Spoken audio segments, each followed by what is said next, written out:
Good morning बच्चों। तो आज हम लोग बात करने वाले हैं कक्षा 9th की, जो अपना फर्स्ट चैप्टर चल रहा था संख्या पद्धति के बारे में। तो उसका आज 1.2 करने वाले हैं। देखो क्वेश्चन नंबर 1 दे रखा है, नीचे दिए गए कथन सत्य है या असत्य है, इनका अपने को बताना है और उसके साथ में अपने को क्या लिखना है, कारण भी बताना है। तो देखो पहला क्वेश्चन क्या है, प्रत्येक अपरिमेय संख्या एक वास्तविक संख्या होती है। तो देखो बच्चों, इस क्वेश्चन को करने से पहले मेरे को यह भी पता होना चाहिए कि वास्तविक संख्या क्या होती है। मैं बात करूं वास्तविक संख्याओं की,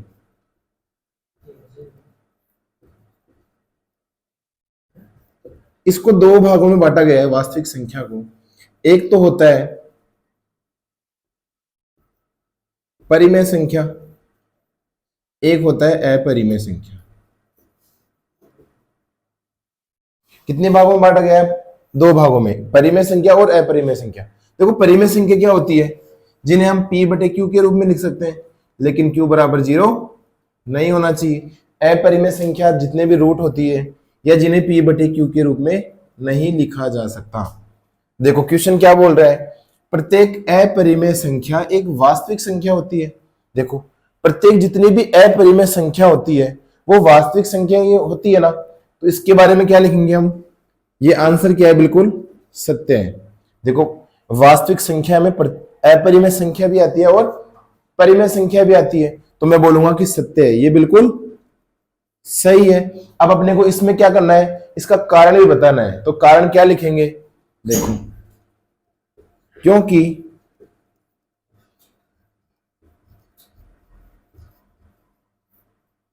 क्योंकि वास्तविक संख्या में परिमेय और अपरिमेय संख्या दोनों होती है। क्योंकि वास्तविक संख्या में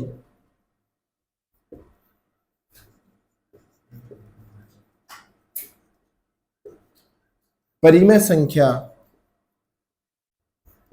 तथा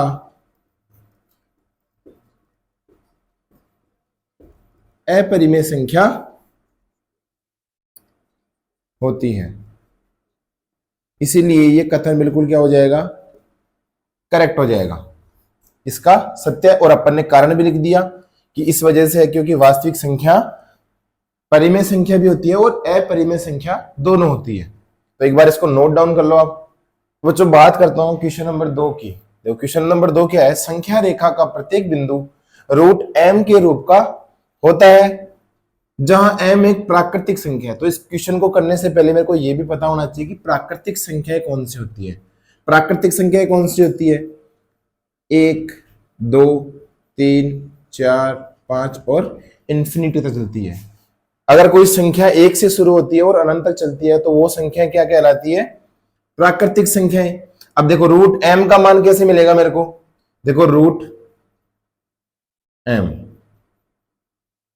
देखो रूट m की जगह क्या है, प्राकृतिक संख्या। m एक प्राकृतिक संख्या है, तो देखते हैं m की जगह अपन रखें अपन 1, तो रूट 1 का मान क्या होता है, 1। अब देखो m की जगह मैं रखता हूं 2, तो रूट 2 का मान होता है 1.141। ठीक है। अगर मैं बात करूं रूट 4 की बात, रूट 4 का मान क्या होता है, 2। तो देखो हमें हर तरीके में ये दिख रहा है कि जो प्राकृतिक संख्या है वो किस में जा रही है, एक तरह से ये प्राकृतिक संख्या ही है। जबकि संख्या रेखा पर, देखो संख्या रेखा पर हमें राइट साइड में तो धनात्मक मान मिलते हैं और लेफ्ट साइड में ऋणात्मक, जैसे -1 -2 -3 -4, इधर प्लस के 1 2 3 4 और अनंत तक। तो जबकि ये क्वेश्चन क्या बोल रहा है कि m क्या है, एक प्राकृतिक संख्या है, जबकि संख्या रेखा पर धनात्मक मान भी हो सकते हैं और ऋणात्मक मान भी हो सकते हैं। क्या हो जाएगा, ये असत्य। ये तो अपन ने आंसर दे दिया। अब ये असत्य है क्यों, अब इसके लिए अपने को कारण भी लिखना पड़ेगा। क्योंकि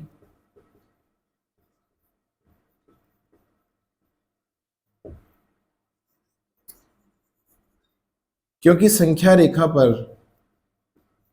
क्योंकि संख्या रेखा पर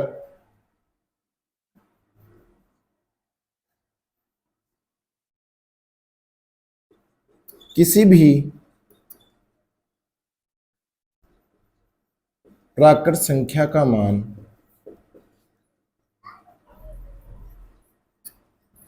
क्या नहीं होता, ऋणात्मक नहीं होता, ऋणात्मक नहीं होता है। तो इसको आप एक बार आप नोट डाउन कर सकते हो। मैं क्वेश्चन नंबर 3 की मतलब पहले का तीसरा क्वेश्चन है ये। क्वेश्चन क्या है, प्रत्येक वास्तविक संख्या एक अपरिमेय संख्या होती है। तो मैंने अभी पहले ही बताया था कि वास्तविक संख्या क्या होती है,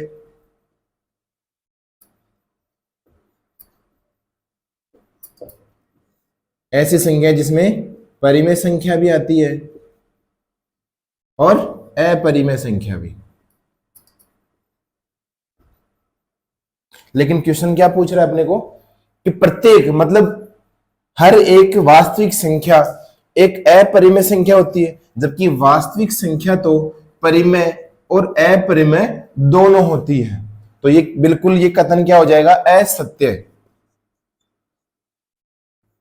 असत्य तो अपने इसका कथन का निष्कर्ष निकाल दिया, लेकिन क्यों, इसका कारण भी अपने बताना पड़ेगा। क्योंकि प्रत्येक वास्तविक संख्या परिमेय संख्या और अपरिमेय संख्या दोनों होती है। क्योंकि प्रत्येक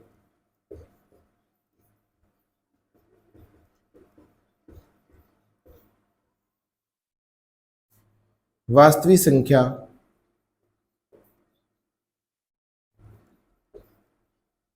परिमेय संख्या, परिमेय या अपरिमेय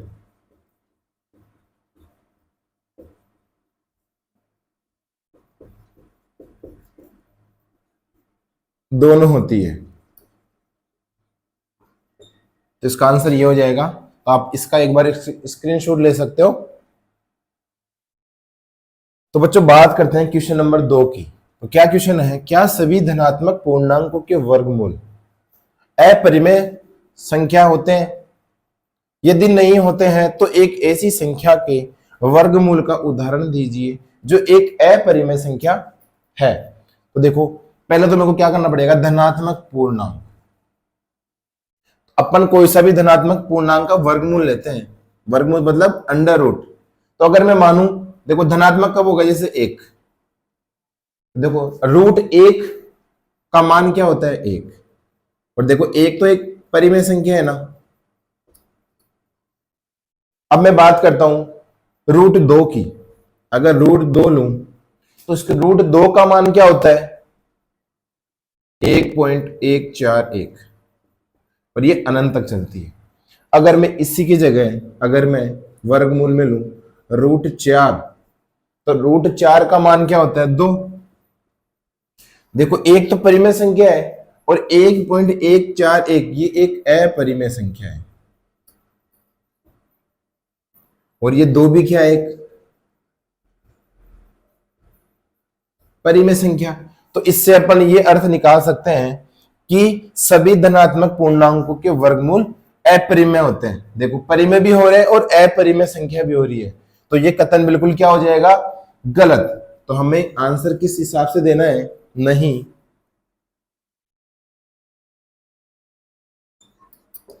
नहीं, और इसके साथ में क्या करना है, तो अपने को बताना है नहीं, क्योंकि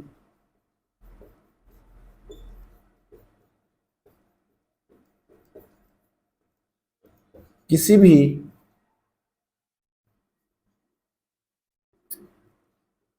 धनात्मक पूर्णांक नहीं, क्योंकि किसी भी धनात्मक पूर्णांक का वर्गमूल के मान के वर्गमूल का मान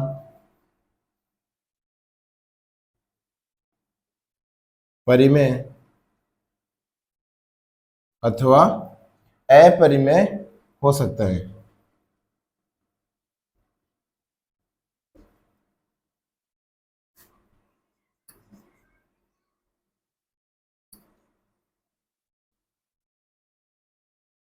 अब उदाहरण अपन एग्जाम्पल लेते हैं इसका। एग्जाम्पल जैसे देखो, रूट 4 का मान क्या होता है? 2। तो 2 एक क्या है? परिमेय संख्या।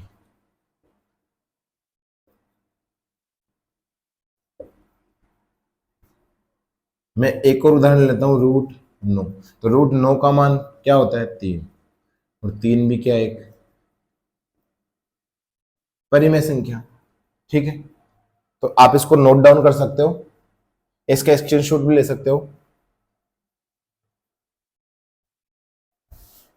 तो बच्चों बात करते हैं क्वेश्चन नंबर 3 की। देखो क्या है, दिखाइए कि संख्या रेखा पर रूट 5 को किस प्रकार निरूपित किया जा सकता है। तो देखो इस सबसे पहले तो हमें क्या करना पड़ेगा, एक समकोण त्रिभुज बनाना पड़ेगा, क्योंकि उसी से रूट 5 का मान निकलेगा।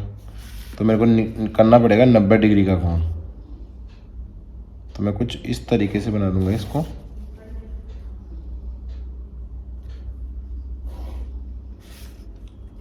ये होता है 90 डिग्री का कोण। तो 90 डिग्री से सामने वाली भुजा क्या होती है? कर्ण। अगर यहाँ पे कोई थीटा दे रखा है, कोई कोण दे रखा है, तो सामने वाली भुजा क्या होती है? लंब। और बच गया जो क्या होता है? आधार। तो इसके लिए हमें पाइथागोरस प्रमेय या बोधायन प्रमेय का सहारा लेना पड़ेगा। तो वो क्या होता है? कर्ण स्क्वायर बराबर आधार स्क्वायर प्लस लंब स्क्वायर।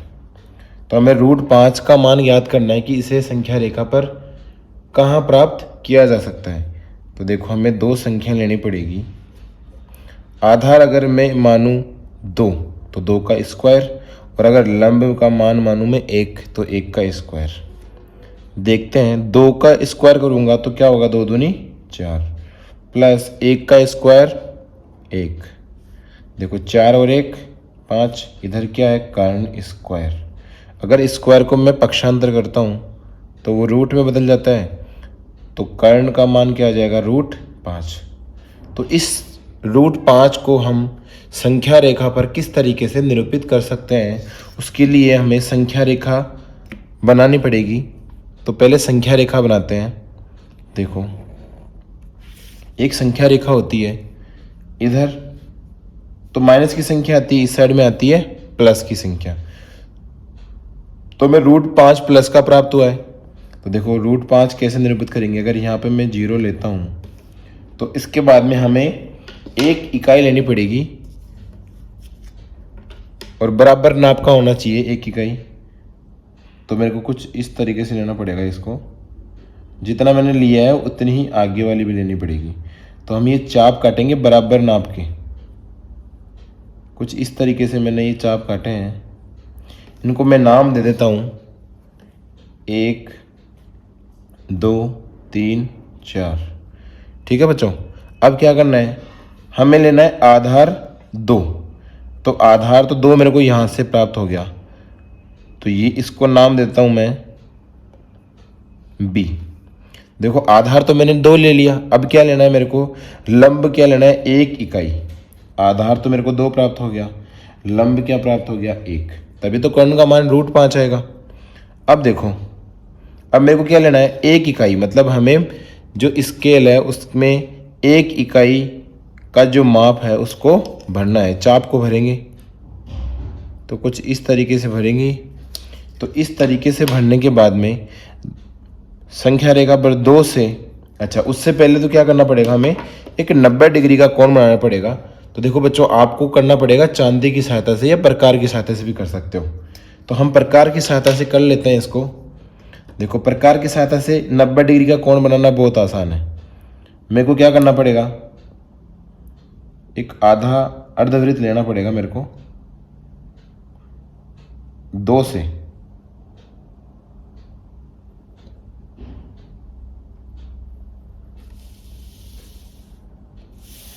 ये मैंने ले लिया अर्धवृत्त। अब क्या करना पड़ेगा?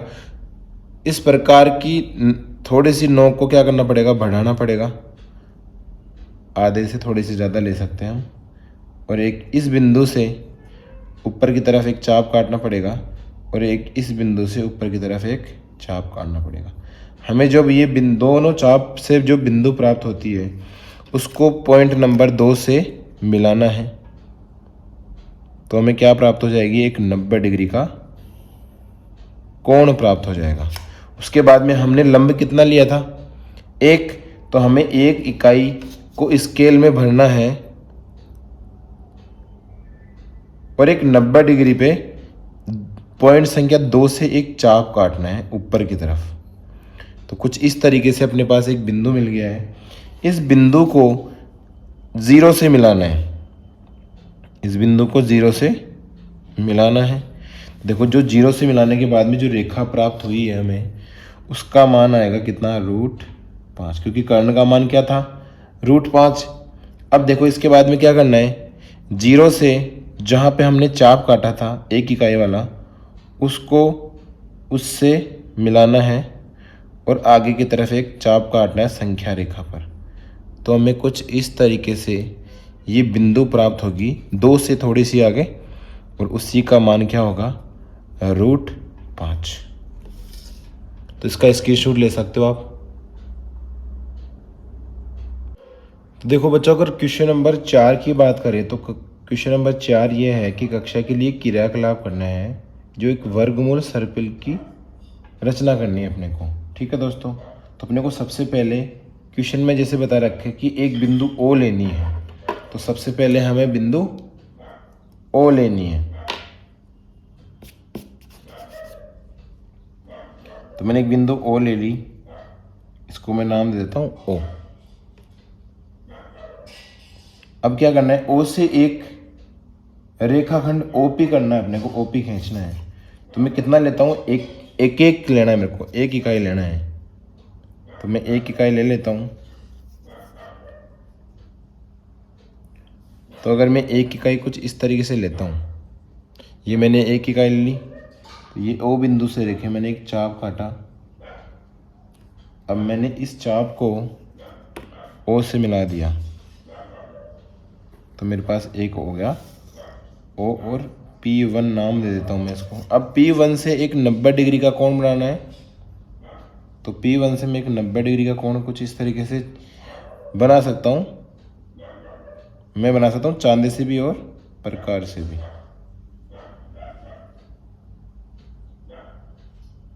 तो चांदी से तो मैं इस तरीके से बना सकता हूँ।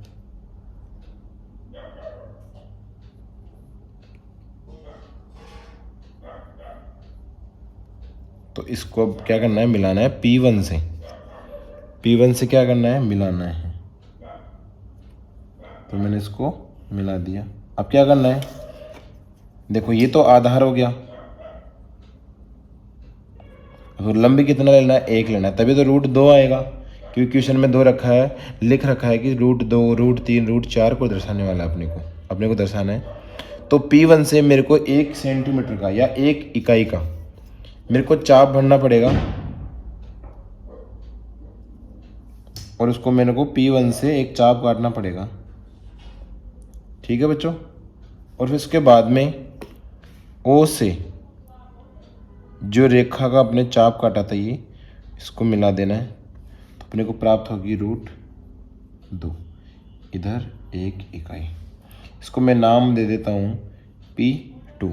अब P2 से अपने को फिर से एक 90 डिग्री का कोण बनाना पड़ेगा। तो मैं कुछ इस तरीके से बना सकता हूँ।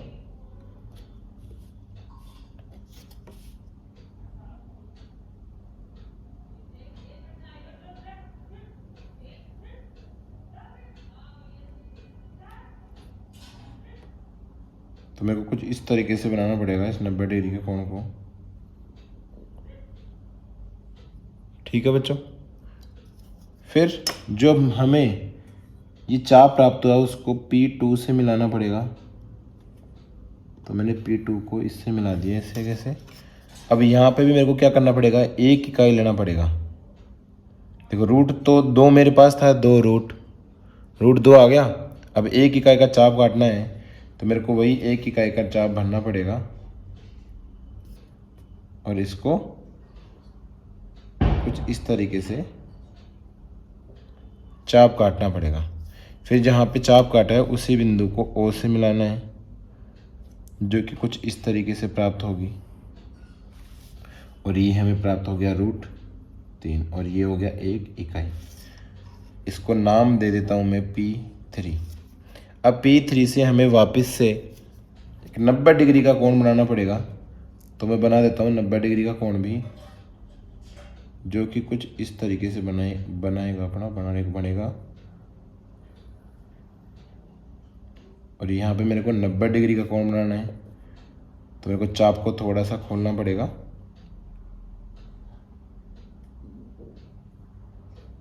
और जैसे मैं चाप काटूंगा तो उस चाप को P बिंदु से, P3 बिंदु से मेरे को कुछ इस तरीके से मिलाना है। मिला दिया। अब क्या करना है, P3 से 1 इकाई का मेरे को चाप लेना है और उसको 90 डिग्री वाली रेखा पर मिला के इस चाप को O से मिलाना पड़ेगा। तो अगर हम आगे भी इसी तरह करेंगे, ये हमें प्राप्त हो जाएगा √4। अगर इसी तरह मैं आगे भी इस क्रिया को करता हूँ तो मेरे पास एक बहुत ही सुंदर वर्गमूल सर्पिल आ जाएगा। तो ये पूरा वापस से घूम के इसी पे बिंदु P1 पे प्राप्त हो जाएगा। ठीक है बच्चों, ज़्यादा से ज़्यादा शेयर करें, लाइक करें, कमेंट करें और सब्सक्राइब करना ना भूलें।